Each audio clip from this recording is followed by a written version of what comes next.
বাহ, অসাধারণ, দৃষ্টিনন্দনও বটে। রিয়াদ সৌম্যের এমন ব্যাটিং ক্রিকেটের সৌন্দর্য তো অবশ্যই। ব্যাটিংয়ে মুগ্ধতা ছড়ালেন মাহমুদুল্লাহ রিয়াদ। সৌম্য সরকার দেখালেন বাহারি ব্যাটিং কাকে বলে।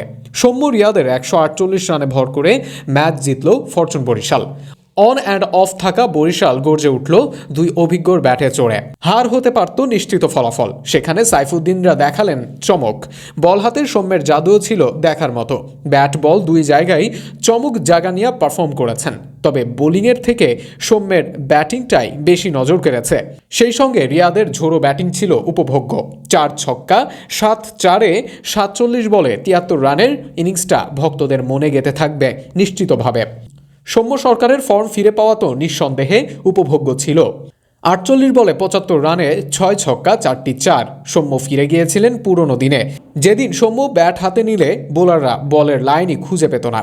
শনিবার অনেকটা তেমনই হয়েছে। পাওয়ার প্লেতে একাধিক উইকেট পড়ে যাওয়ায় চাপ তৈরি হয়েছিল ফরচুন বরিশালের জন্য।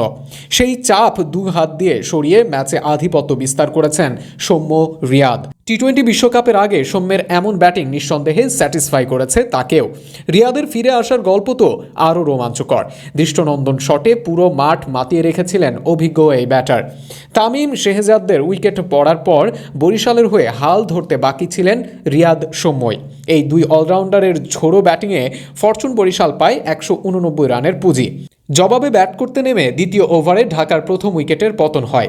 আকিফ জাভেদের বলে মুশফিকের তালুবন্দী হয়ে মাঠ ছাড়েন সাব্বির। নাইম শেখকে দাঁড়াতেই দেননি ওবেড ম্যাককয়। সাইফুদ্দিনের শুরুর আঘাতে দিশেহারা হয়ে যায় রাজধানীর দলটি। ইনজুরি থেকে ফিরেই বাজিমাত করেন সাইফ। সেই ধারা অব্যাহত রেখেছেন ঢাকার বিপক্ষে শনিবারের ম্যাচে। তবে লাইমলাইটের মূল বিষয়বস্তু ছিলেন পারফর্মার রিয়াদ সৌম্য।